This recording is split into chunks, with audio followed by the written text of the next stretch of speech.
दिल्ली में विधानसभा चुनाव चल रहे हैं। 8 फरवरी को नतीजे आएंगे, 5 फरवरी को मतदान होगा। लेकिन इस समय दिल्ली चुनाव से ज्यादा चर्चा अगर किसी चीज की हो रही है तो वो बीजेपी के अध्यक्ष पद के चुनाव की हो रही है। अंदर खाने खबर आ रही है कि अध्यक्ष चुनाव यानी कि बीजेपी के अध्यक्ष का चुनाव एक बार फिर से टल गया है। संघ और बीजेपी आलाकमान के बीच सहमति नहीं बन पा रही है और अब कहा जा रहा है कि संघ ने बीजेपी आलाकमान को अल्टीमेटम दे दिया है। हालांकि बीजेपी डैमेज कंट्रोल करने की कोशिश कर रही है। तो आखिर क्या है पूरा मामला? क्यों संघ और बीजेपी की अनबन नहीं हो रही है खत्म? क्यों बार बार टल गया बीजेपी अध्यक्ष का चुनाव? इसी पर हम अपनी स्पेशल रिपोर्ट में करेंगे चर्चा। नमस्कार, मैं हूं अंशिता। संघ और बीजेपी के बीच बात बनते बनते एक बार फिर ठन गई है। नतीजा, बीजेपी के अध्यक्ष पद का चुनाव टल गया है, तारीख आगे बढ़ा दी गई है। तो आप जानते ही हैं कि जेपी नड्डा का कार्यकाल पूरा हो चुका है, लेकिन अभी वो कार्यकारी अध्यक्ष की भूमिका निभा रहे हैं।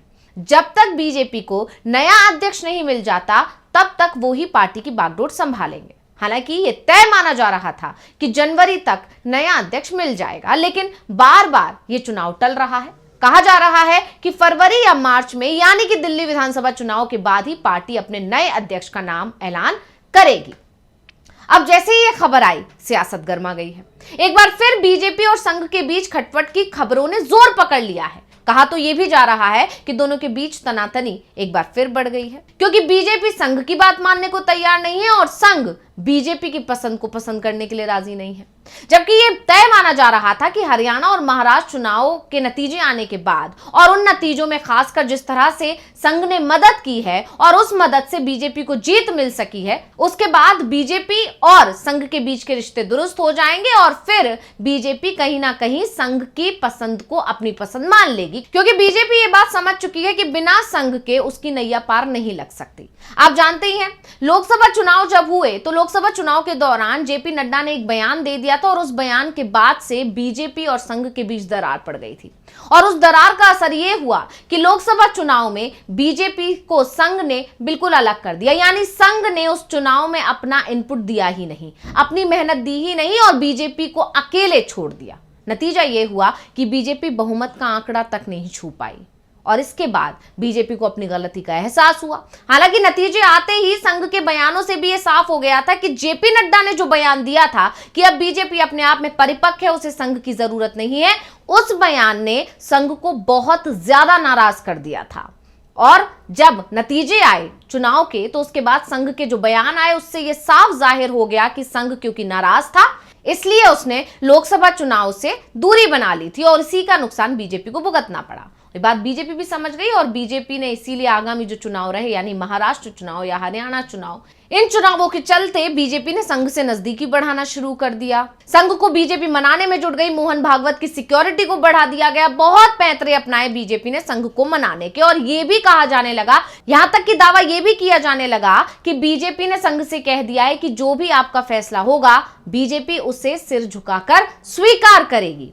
लेकिन अब जब नतीजे आ गए हैं महाराष्ट्र विधानसभा चुनाव के और हरियाणा विधानसभा चुनाव के, उसके बाद एक बार फिर से बीजेपी ने संघ को आंख दिखाना शुरू कर दिया है और ये मैसेज संघ तक पहुंचा दिया है कि वो संघ की पसंद को अपनी पसंद नहीं बनाएंगे। और इसी के चलते दोनों के बीच खटपट एक बार फिर बढ़ती हुई दिखाई दे रही है, क्योंकि संघ ये चाहता है कि अब बीजेपी पर उसका कंट्रोल रहे, जबकि बीजेपी आलाकमान ये चाहता है कि उस पर कंट्रोल बीजेपी आलाकमान का रहे। और इसीलिए अध्यक्ष पद को लेकर चुनाव नहीं हो पा रहा है, क्योंकि संघ अब किसी भी ऐसे व्यक्ति को बीजेपी का अध्यक्ष नहीं बनाना चाहता जिसका रिमोट कंट्रोल बीजेपी आलाकमान यानी मोदी और शाह के हाथ में रहे। जबकि जेपी नड्डा को लेकर ऐसा ही कहा जाता है कि उनका पूरा रिमोट कंट्रोल मोदी और शाह के हाथ में था, इसलिए फैसले मोदी और शाह के होते थे, नड्डा तो सिर्फ उनका ऐलान करते थे, यानी नड्डा की नहीं चलती थी। और इसीलिए संघ का जो कंट्रोल था बीजेपी पर वो नहीं रहा और अब संघ नहीं चाहता कि उसके हाथ से वो कंट्रोल निकल जाए। इसीलिए बीजेपी और संघ के बीच लगातार तनी हुई है और बीजेपी आलाकमान जिसे अध्यक्ष बनाना चाहता है संघ उसके लिए राजी नहीं है और संघ जिसे बीजेपी का अध्यक्ष बनाना चाहता है आलाकमान उसके लिए राजी नहीं है। इसी के चलते बार बार चुनाव की तारीखें टलती जा रही हैं। और अब इन सब के बीच अब दिल्ली विधानसभा चुनाव से पहले यह तय माना जा रहा था कि बीजेपी को नया अध्यक्ष मिल जाएगा, लेकिन अब एक बार फिर से खबर आ गई है कि बीजेपी को नया अध्यक्ष अभी मिलने वाला नहीं है, इसमें अभी और समय लगेगा। हालांकि अब जैसे ही ये खबर आई कि संघ और बीजेपी के बीच एक बार फिर तनातनी हो गई है, तो इसको लेकर बीजेपी डैमेज कंट्रोल में लग गई, क्योंकि बीजेपी ये जानती है दिल्ली में चुनाव चल रहे हैं और अगर ये मैसेज जनता तक पहुंच गया कि बीजेपी और संघ के बीच कुछ भी ठीक नहीं है, तो फिर बीजेपी को दिल्ली विधानसभा चुनाव में भारी नुकसान हो सकता है। और ये अभी तय भी माना जा रहा है, क्योंकि और लगभग ये बात मानी भी जा रही है और दावे ऐसे किए जा रहे हैं कि संघ ने दिल्ली चुनाव से खुद को अलग थलग कर लिया है और एक बार फिर बीजेपी चुनावी मैदान में अकेले पड़ गई है। और इसकी वजह जो मानी जा रही है, कहीं ना कहीं अध्यक्ष पद को लेकर जो खींचतान मची हुई है दोनों के बीच, वही मानी जा रही है। हालांकि बीजेपी लगातार ये मैसेज देने की कोशिश कर रही है कि पार्टी का सदस्यता अभियान जो नवंबर तक पूरा होना था, वो अभी भी चल रहा है। पार्टी ने 20 करोड़ नए सदस्य बनाने का लक्ष्य रखा था, लेकिन अभी तक ये आंकड़ा मात्र 12 करोड़ तक ही पहुंचा है। पिछली बार पार्टी ने 18 करोड़ सदस्य बनाए थे और इसमें वो लोग शामिल थे जिन्होंने मिस कॉल से पार्टी की सदस्यता ली थी। उसके बाद बीजेपी संघ की बात मान जाएगी, क्योंकि संघ ने बीजेपी को अपनी ताकत का एहसास करवा दिया है। लेकिन बीजेपी ने तो संघ के साथ भी खेल करने की नीति बनाई है, जो बात अब संघ को भी समझ में आ गई और इसीलिए संघ अब बीजेपी की किसी भी बात पर विश्वास करने के लिए राजी नहीं है। अब बात की जा रही है कि बीजेपी को जैसे ही इस बात का एहसास हुआ कि संघ एक बार फिर नाराज हो गया है, और क्योंकि दिल्ली में विधानसभा चुनाव चल रहे हैं, ऐसे में बीजेपी बिल्कुल नहीं चाहती कि जनता के बीच ये मैसेज पहुंचे कि बीजेपी और संघ के बीच एक बार फिर दूरियां आ गई, क्योंकि अगर ये मैसेज जनता तक पहुंच गया तो फिर बीजेपी को नुकसान हो सकता है। हालांकि नुकसान अभी भी होना है, क्योंकि संघ ने खुद को इस चुनाव से अलग कर लिया है और ये बात तय है कि संघ ने जिस तरह से खुद को अलग किया है, बीजेपी अलग थलग पड़ गई है और बीजेपी को इस बात का नुकसान और खामियाजा उठाना पड़ेगा, क्योंकि महाराष्ट्र और हरियाणा चुनाव में जो नतीजे आए उसका पूरा क्रेडिट संघ को दिया जा रहा है। ये माना जा रहा है कि संघ ने आखिरी समय पर कमान संभाल ली दोनों राज्यों की, इसीलिए बीजेपी के पक्ष में ये नतीजे आए। अब जब ये खबर आ रही है कि संघ और बीजेपी एक बार फिर अलग अलग हैं या आमने सामने आ गए हैं, तो पार्टी की तरफ से ये दिखाने की कोशिश की जा रही है कि अध्यक्ष चुनाव जो टला है उसकी वजह संघ और बीजेपी के बीच के मतभेद नहीं है, बल्कि सदस्यता अभियान है, जो कि पहले नवंबर तक पूरा होना था, लेकिन ये अभी भी चल रहा है। पार्टी ने 20 करोड़ नए सदस्य बनाने का लक्ष्य रखा है, लेकिन अभी तक ये आंकड़ा 12 करोड़ तक ही पहुंच सका है। पिछली बार पार्टी ने 18 करोड़ सदस्य बनाए थे, यानी बीजेपी की सदस्य संख्या 6 करोड़ कम हो गई है। जो पार्टी खुद को दुनिया की सबसे बड़ी पार्टी होने का दावा करती थी, वो पहले लोकसभा चुनाव में हारी और अब सदस्यता संख्या भी 33% उसकी कम हो गई है, जिससे बीजेपी के अंदर ही हलचल मची हुई है। सवाल उठ रहे हैं कि पार्टी अगर इसी तरह से कमजोर होती गई तो 2029 में उसकी करारी हार तय है। वैसे बीजेपी की तरफ से सफाई भी दी जा रही है कि महाराष्ट्र और झारखंड सहित कुछ और राज्य हैं जहां पर विधानसभा चुनाव की वजह से सदस्यता अभियान पूरा नहीं हो पाया है, लेकिन इन राज्यों का सदस्यता अभियान से हुए नुकसान को भी जोड़ा जाए तो 10% सदस्य कम होने चाहिए थे, लेकिन ये संख्या उससे कहीं ज्यादा है। वैसे पार्टी की तरफ से यह भी कहा जा रहा है कि इन राज्यों में संगठन के चुनाव होने के बाद ही बीजेपी के राष्ट्रीय अध्यक्ष का चुनाव होगा और ऐसे में ये मामला फरवरी और मार्च तक खिंच सकता है, जबकि हकीकत में राष्ट्रीय अध्यक्ष के चुनाव के लिए जरूरी नहीं है कि सभी राज्यों में पार्टी का संगठन चुनाव हो जाए। अगर आधे राज्यों में संगठन का चुनाव हो जाता है तो बीजेपी के राष्ट्रीय अध्यक्ष का चुनाव कराया जा सकता है। अब राष्ट्रीय अध्यक्ष के चुनाव के लिए एक इलेक्टोरल कॉलेज भी बनाया जाएगा और इसका गठन 25 जनवरी तक कर दिया जाएगा, ऐसी खबरें आ रही हैं। अब एक सवाल यह है कि पार्टी किसे अध्यक्ष बनाना चाहती है, तो बता दें कि बीजेपी के राष्ट्रीय अध्यक्ष पद के लिए बहुत सारी चर्चाएं चल रही हैं, कई नाम आगे आ रहे हैं, सियासी गलियारों में चर्चाओं का बाजार गर्म है।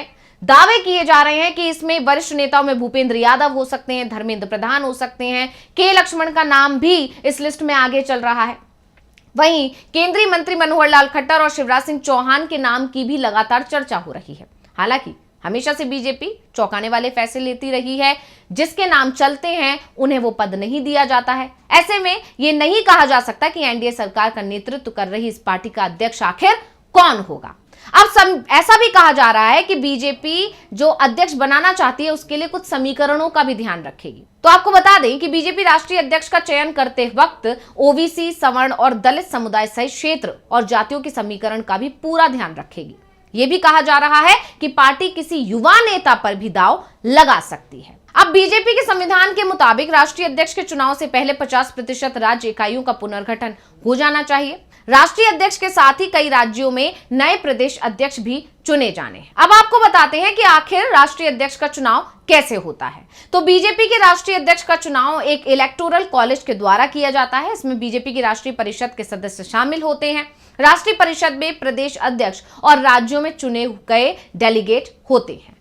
तो बीजेपी अध्यक्ष के चुनाव के लिए जो इलेक्टोरल कॉलेज बनाया जाना है, उसके गठन के लिए भी 29 नेताओं को जिम्मेदारी दी गई है। ऐसे नेताओं में हिमाचल प्रदेश के लिए केंद्रीय मंत्री जितेंद्र सिंह, गुजरात के लिए भूपेंद्र यादव, मध्य प्रदेश के लिए धर्मेंद्र प्रधान, उत्तर प्रदेश के लिए पीयूष गोयल, तमिलनाडु के लिए जी किशन रेड्डी, राजस्थान के लिए विजय रूपाणी, बिहार के लिए मनोहर लाल खट्टर, कर्नाटक के लिए शिवराज सिंह चौहान और असम के लिए गजेंद्र शेखावत और केरल के लिए प्रहलाद जोशी का नाम शामिल किया गया है। यानी बीजेपी पूरी तरह से यह दिखाने की कोशिश कर रही है कि जो अध्यक्ष पद का चुनाव जो टल रहा है, उसकी वजह उसके संगठन के जो नियम है वो है। जबकि असलियत जो निकल कर आ रही है, जो अंदर खाने जो चर्चा चल रही है, ये कहा जा रहा है कि असलियत ये है कि संघ और बीजेपी एक नाम पर सहमत नहीं हो पा रहे हैं और इसी वजह से ये जो चुनाव है वो बार बार टाला जा रहा है। और अब खबर ये है कि दिल्ली विधानसभा चुनाव के बाद शायद बीजेपी को अध्यक्ष मिल सकता है, लेकिन जिस तरह से संघ और बीजेपी के बीच लगातार तनातनी बनी हुई है, इस बात की संभावना भी बेहद कम दिखाई दे रही है। तो रिपोर्ट आपको कैसी लगी, हमें कमेंट करके अपनी राय जरूर दीजिएगा। इसी के साथ मुझे दीजिए इजाजत। देखते रहिए डीवी लाइव। नमस्कार।